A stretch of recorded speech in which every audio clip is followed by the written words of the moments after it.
Three, two, one. Okay, we are live now. So at the beginning, po polsku. Najpierw po polsku. Przywitam się ze wszystkimi zebranymi tutaj. Dzień dobry. Witamy Wiktorię Schwab i witamy Macieja Studenckiego, tłumacza książek Wiktorii, tłumacza Niewidzialnego życia Edie, o którym będą dzisiaj rozmawiać. Wiktoria niestety nie rozumie, co teraz mówię, ale jest podekscytowana tym, że jest tutaj z nami. Ja znikam, ale będę głosem z zakadru, że tak powiem, i będę koordynował całą relację, będę też częściowo tłumaczył rzeczy na czacie, więc nie musicie się przejmować, jeżeli czegoś nie zrozumiecie, postaram się pomóc. Konwersacja będzie oczywiście przeprowadzona w języku angielskim. So, hello Victoria, hello Maciej, welcome. Hi. Yeah, we are going to start to begin, and I'm hiding now, so Maciej, your turn. Okay.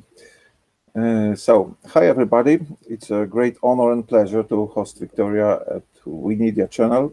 Victoria, thank you for being here with us. And I'd like to start with the general question about translators. Have you met any of the translators of your books in reality or online? I have. I've had the luxury of meeting 3 or 4 of them.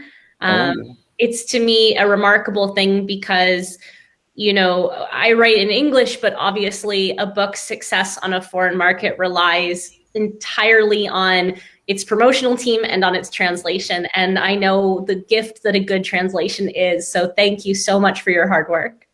No, thank you. That's a real pleasure. Or sometimes it's well, it's hard work, but it's always worth the effort. What I mean, did you get the impression the translator can get a glimpse what's inside your head, like being John Malkovich a little bit? I think a good translator does, because obviously translation isn't a one-to-one science, it's an art. It's about getting to the core of what I'm trying to say. And I think one of the difficulties with translating my books is that I care so much about cadence and rhythm and flow. And so it's not just about the actual sentiments, it's about the way that those sentiments are conveyed. Yes. So that's exactly what I wanted to start with about Edie LaRue. This novel, Invisible Life of Edie LaRue, is totally, completely different from the rest of your books. Well, you said it, I got it during translation. It was like, who are you and where is V. Schwab? Oh, yeah, but no, as a translator, I'm working on language. So, I mean, I'm not allowed to change the storyline, characters, and so on. And the language of Ellie got my attention at first. We have many metaphors here, similes, and other rhetorical terms, rhetorical figures. Even the sentences are longer, with enumerations. We have also passages from Henry with like a stream of consciousness. Could you tell us about the decision of using such a language, about work on your work on the style here? Of course. I mean, I think I try with every book to set a musicality to it. So a book like Vicious, much more staccato, right? Very shorter sentences, harder lines, harder edges to the word and the story. Sorry, a book like Edie LaRue is meant to be, in a lot of ways, an epic poem. It's meant to have a certain flow, a certain rhythm. Also, you know, Edie LaRue lives in an eternal present.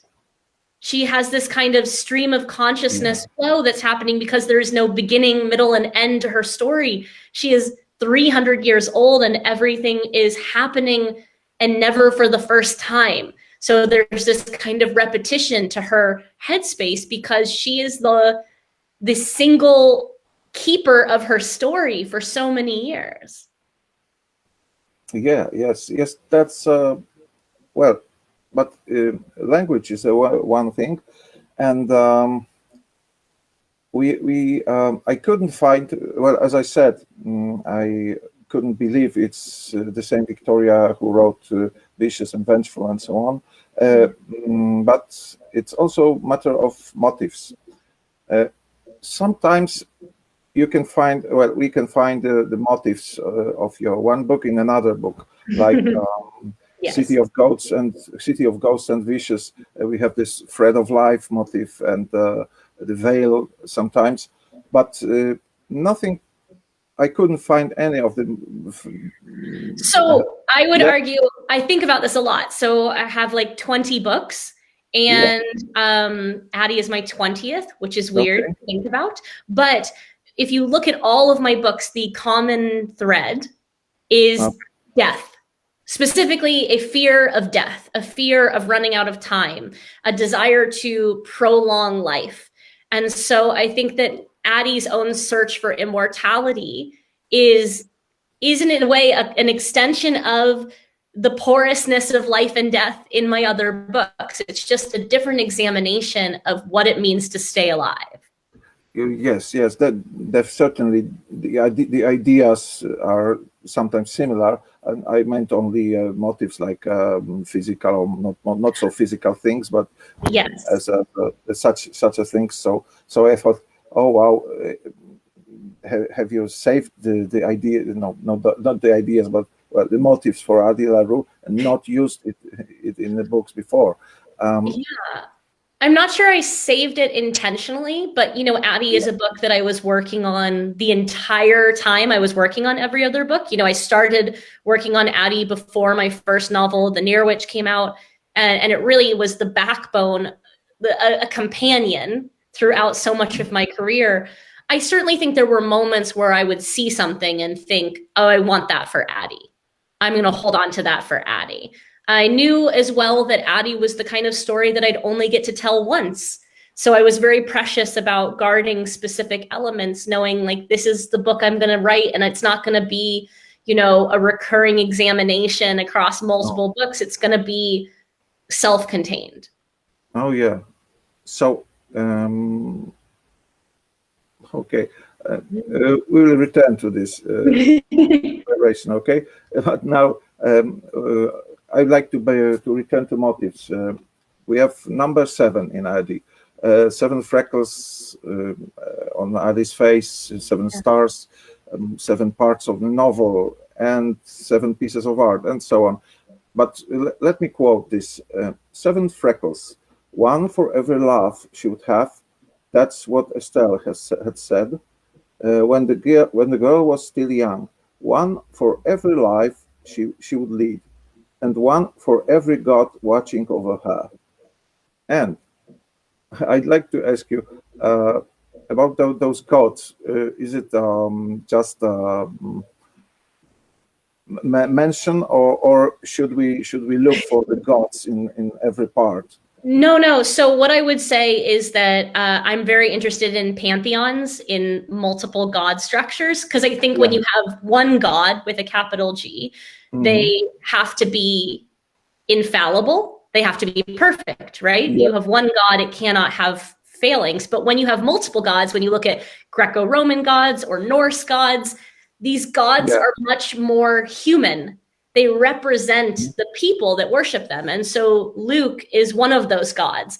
And what I will say is I've been getting asked a lot lately about sequels. And while there will never be a sequel for Addie's story, I am really deeply interested in what the other 6 gods in Luke's pantheon would be. Yeah. So that was more of a promise for later.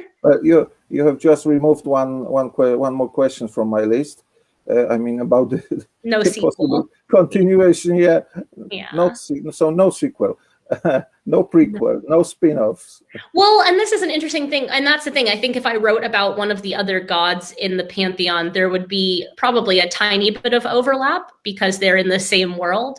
But it's really important to me that Addie LaRue is a standalone novel, because I think when a reader finishes a novel and wishes there was more, that's when the author has done their job. When a reader finishes a novel and feels like they needed more to understand the story, that's when I haven't done my job. And so the fact that people have been asking for a sequel, less because they don't feel satisfied and more because they want more of the characters, to me, that just means I've done my job.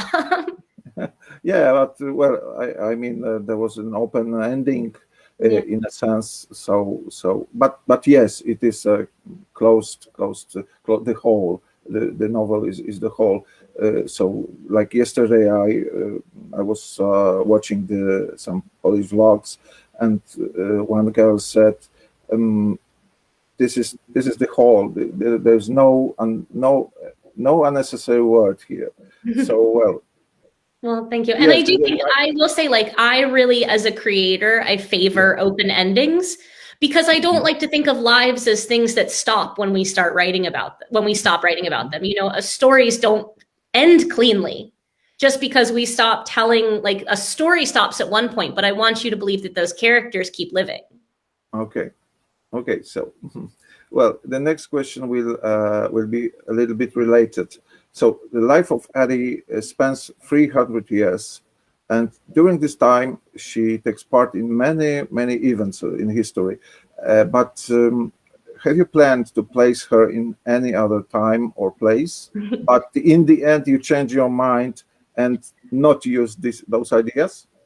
I mean, I placed her in probably 20 more cities than she actually ended up in the book. It was just, you know, I only could do so many flashbacks and hold the tension of the story. And so I ended up having to pick which places, but I don't like to think that I picked them instead of other places. It's more that, you know, if her history is a dotted line, I simply took out a few of the dots. Yeah. But I definitely Yes, researched many more places than went into the final book. Yeah, that's great. I mean, maybe you could possibly use those places in. No. Okay, you said it's a standalone, so. But maybe there will be a short story or some bonus chapter from another one of her moments in history. I'm pretty sure the readers will love it. Yes. We'll see. Okay, so maybe more seriously, as we know, almost everyone in the invisible life forgets Ellie, and in effect, everyone approaches her like they meet her for the first time. That means that people meeting her treat her, well, stereotypically, like every other woman in their time and place, like people in 18th century Paris, assuming she's a prostitute. Because she's alone in the street.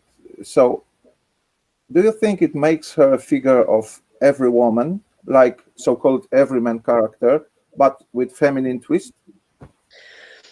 I think I have to step back a little bit and explain it. I always wanted to write a Faustian tale, a deal with the devil narrative.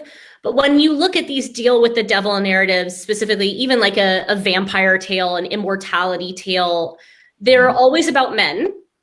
And those men then move through the world with just absolute autonomy.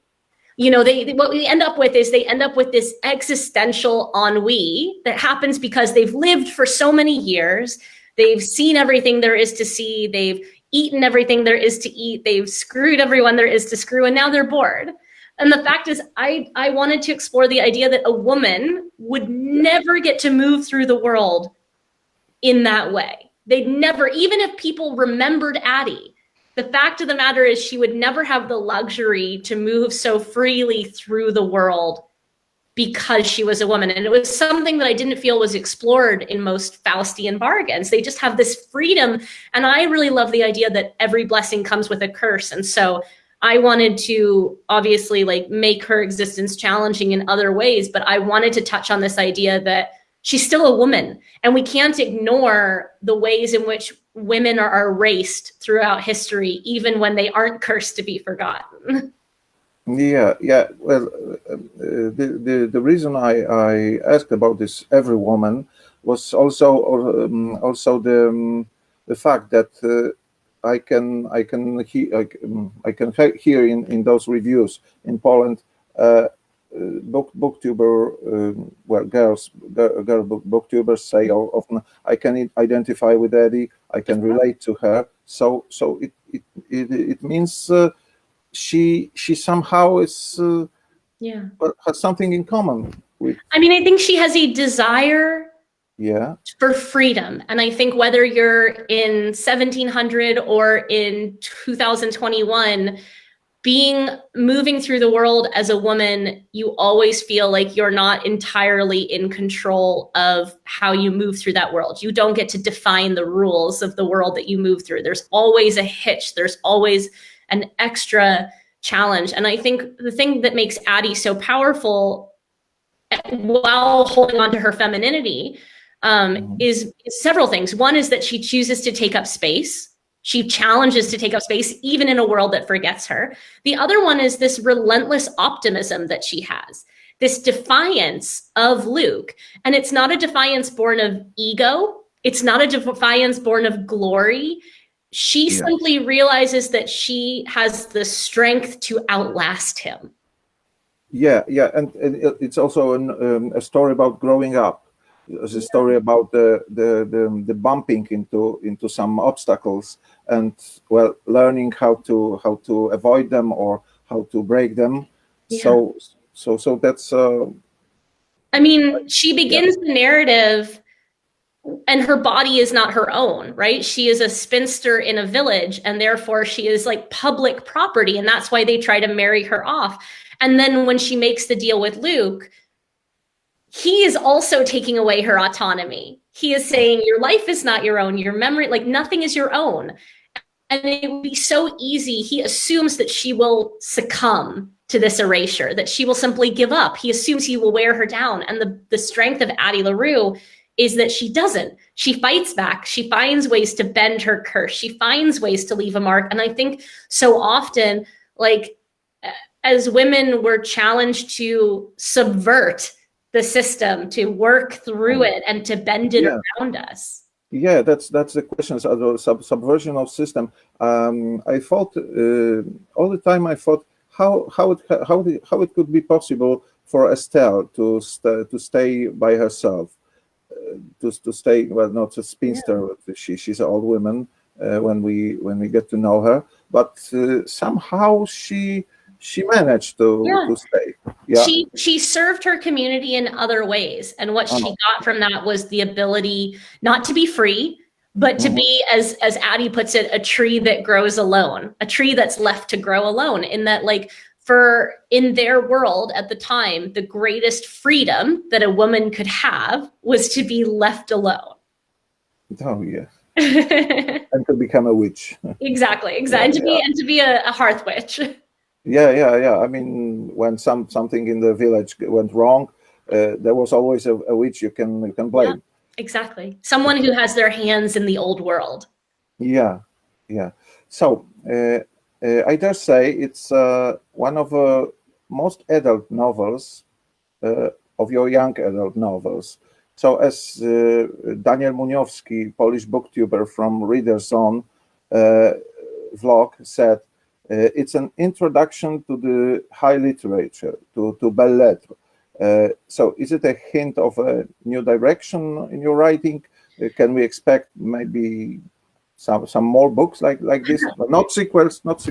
I mean, this is such a hard question. I'm getting asked this a lot, and it's difficult because Addie is a departure from a lot of what I've written.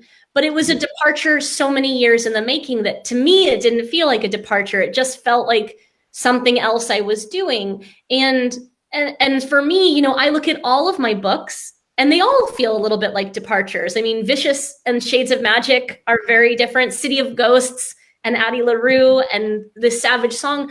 I've tried really hard to never be tied to one kind of story. And I'll be very honest, I'm scared a lot of the time because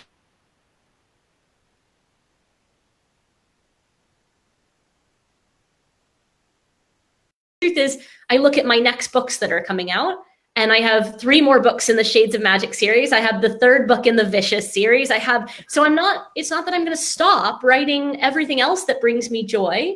I don't have another Addie LaRue in my head right now. I don't have another book, maybe in 5 years, maybe in 10 years, something, because at the time when I thought of Addie LaRue, I didn't think it was going to take me as long as it did. I don't know. I think I'm very nervous that people will be disappointed. So I was afraid before Addie came out that they would be disappointed that it wasn't more fantasy. And now I'm afraid that Addie's out, that they'll be more disappointed that I return to fantasy. Oh, well, I was just to say, okay, come on. After Addie, you could take some vacation, so like No, free time. Yeah, but then I remember the all projects you take part in, like those TV series, like comics, like the next books, Bridge of Souls, for example, and the books you cannot tell us about. Exactly. But, so no vacation. No, I mean, I love my work. I would take a vacation if I needed to, but my work brings me so much joy.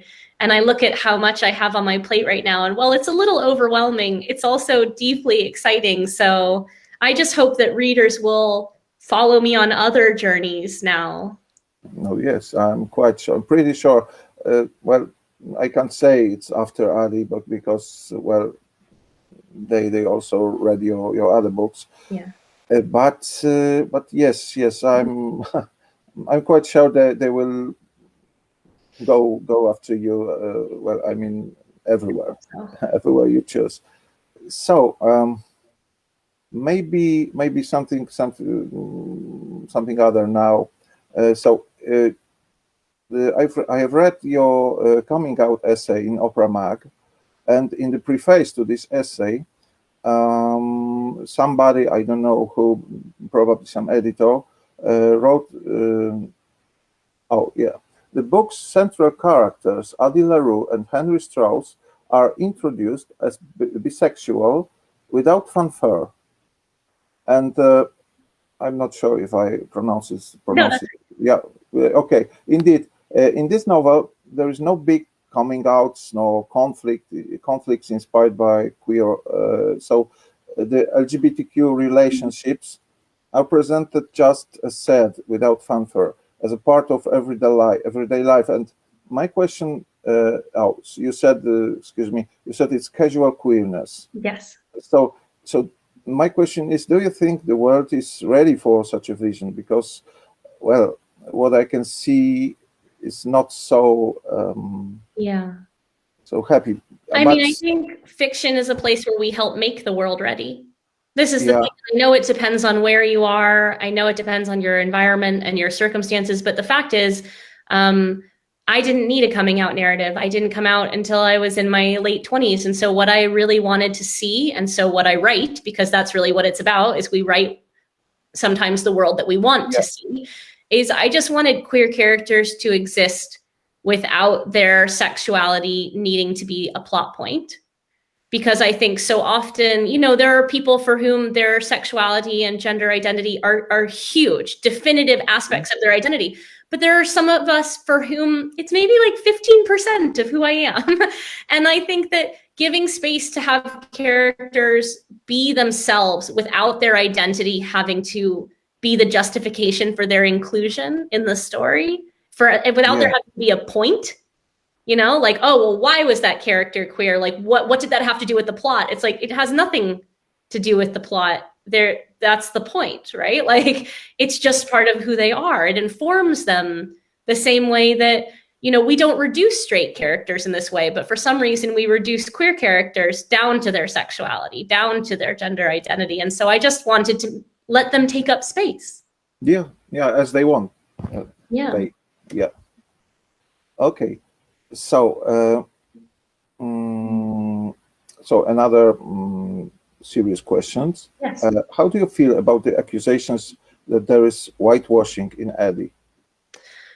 I mean, I'm not sure that I understand them in that no story is monolithic. Addie is not representative of an entire generation, of an entire time period, of an entire anything. It's one individual character's movement through the landscape. I mean, she is defined. Even looking at where I put her and where she moved to, she was defined by her interest in art, by her interest in comfort, by her interest in feeling safe because of the devil's curse made her feel so unsafe.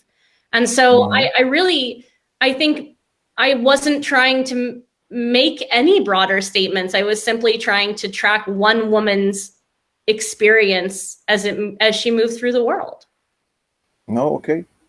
I mean, well, I'm not sure if I'm the expert at racial matters, because I'm well.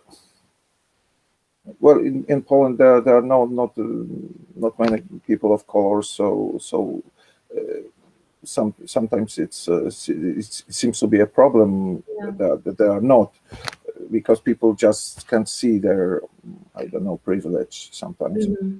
But well, okay.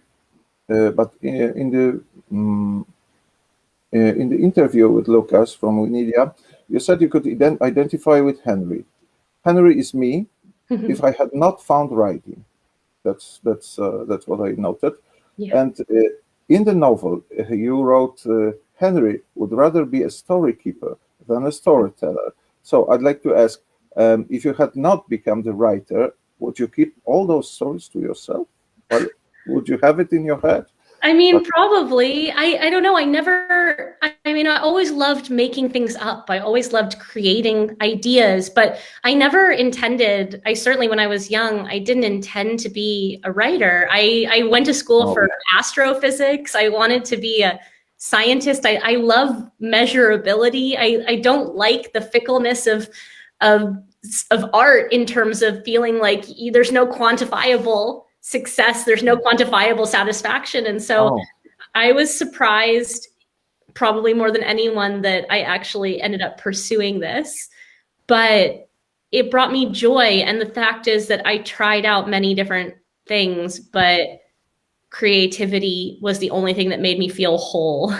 Oh yeah, that's with I mean the world is happy to that you choose the path. I mean, okay, so Edie had a premiere like 4 months ago.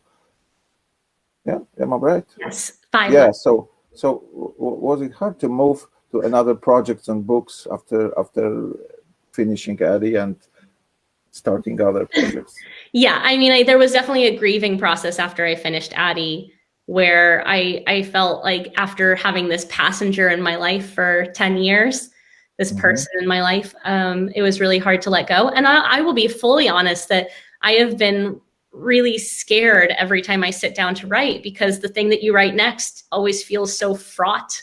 It feels weighted. It's hard to cast off the mantle of Edie in every way, in its success, in its shortcomings, in its reception, in all of it, and focus on the next project. It's hard to move on. It's hard to move on all the time. Yeah, it's like a little bit like for a reader, where when he or she finishes book.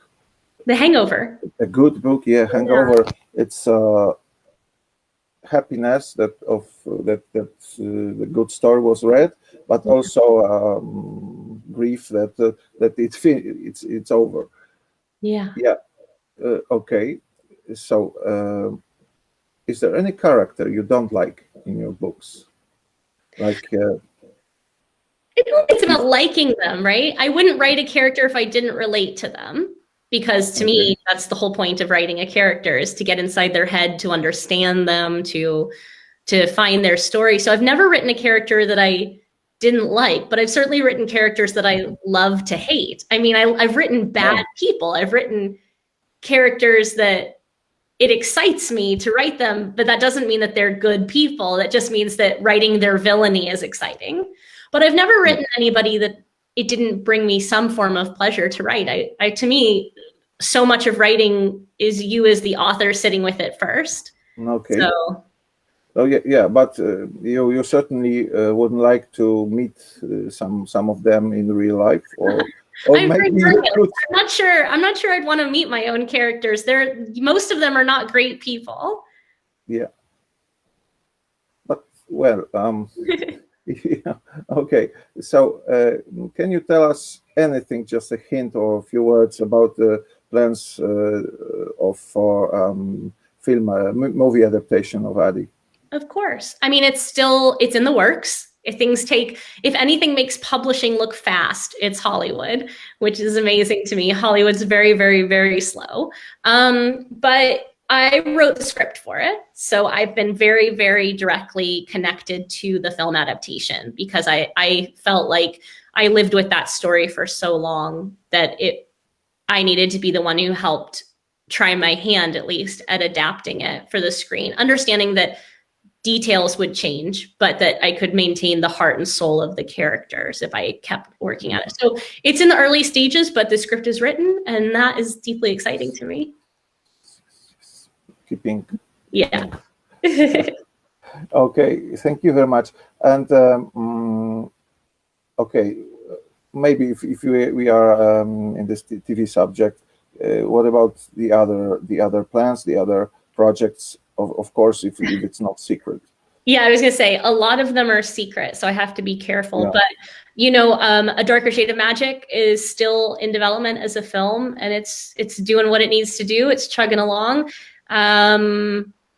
Let's see. I'm working on my first television show for Netflix called First Kill, which is a queer vampire hunter story about two girls that I'm really excited about, that starts filming really, really soon, which is terrifying. And I think that is all that I am allowed to talk about right now, but I probably have 6 or 7 projects in development for TV or film. Yeah, thank you. But you also said you don't not only write but also read books. Yes. And you, if I'm not wrong, you said you read like 100 or 150 books a year, which is wow.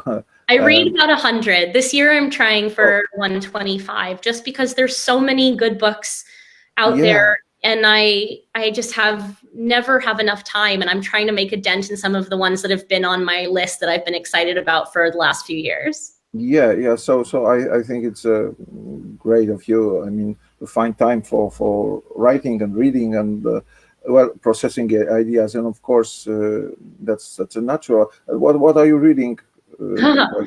So I tend to go back and forth. Like I'll read something that hasn't come out yet, and then I'll read something that came out 3 years ago. Basically, I'm just a very fickle reader. So I read a YA novel called Bad Witch Burning that comes out this summer by Jessica Lewis that was delightful. Very much like Practical Magic. I just really enjoyed it. It was Practical Magic meets Black Girl Magic, and it was just an absolute delight to read. And then I'm reading Pachinko, which came out in 2017, like a multi-generational novel about a family from Korea. And that's been wonderful, but it's definitely like a slower, more luxurious read. And then most recently I read A Spell in the Wild, which was a nonfiction about a Scottish witch exploring 12 months through spellcraft. Wow. So it's like you're going back to Edinburgh a little bit. Exactly. I'm trying to find my way home through books right now. Yeah. So I know it's one of your favorite places. Okay, but speaking of your travels, can we hope one day you will come to Poland? I would love nothing more. I've wanted to come to Poland for several years now. It was just starting to be in the works, and then the pandemic happened. So yes, once travel is safe again and some semblance of normalcy resumes, I promise that I will be there. Yep. Keeping your word. I can't wait. Thank you. Okay, so could you say just a word, just a hint about the third Vicious book? Yes, it's happening. Those books tend to be about 5 years apart. There was 5 years between Vicious and Vengeful. There will be at least 5 years between Vengeful and Victorious, which is the working title for the third book. Anyone who is, I used to say when I talked about the Shades of Magic books, if a character survived the third book, they would be in the next one.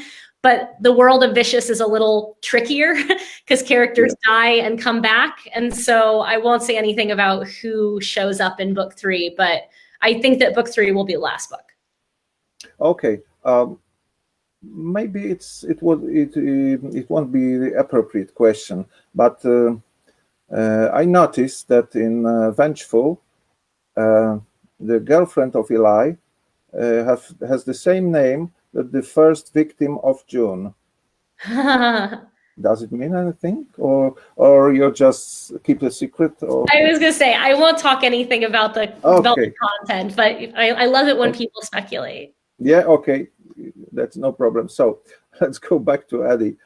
So the question, maybe the last question, as you twisted the novel, the world from the novel with our reality in the ending of Eddie. Sorry, spoiler. Yeah. Have you met Eddie and remember her for us to write her about her for us? That's subversive. I mean, so here's what I'll say. I think a lot about muses. I think about, sources of inspiration, sources of creativity. And in the novel, obviously, Addie LaRue is a muse. She literally inspires other artists and leaves a mark. Yeah. And so often we get asked as writers where we get our ideas. And I can look back at an early stage for Addie and I can see some of the inspirations, but I'll never quite be able to pinpoint what flipped the switch for me from like a few vague ideas into Addie LaRue. Something did. I remember the environment, I remember the general time, but it's not like I can pinpoint, I saw this pebble sitting on the counter and it made me think XYZ and it all started from there. So maybe the day before, I met somebody and it gave me an idea. I'll never know. Yeah, thank you very much. That was a really great time with you here. And I hope our audience also enjoyed this interview as much as I. So I'm looking forward to your next book. Thank you so much. Thank you very much. See you in Poland. Yes, hopefully soon. Just interrupt you for a second. Okay. Thank you very much for being here today with us, Victoria. Thank you, Maciej, for your questions and this interview. Dziękujemy Wam serdecznie za uczestnictwo w tym live. Teraz się żegnamy, ale na pewno Wiktoria kiedyś do nas wróci i możecie być pewni, że jak tylko pandemia się skończy, to przyjedzie do nas do Polski. Więc trzymamy kciuki. Thank you very much once again. You two stay with me for a sec. And you have a nice day, evening. Thank you very much. Thank you.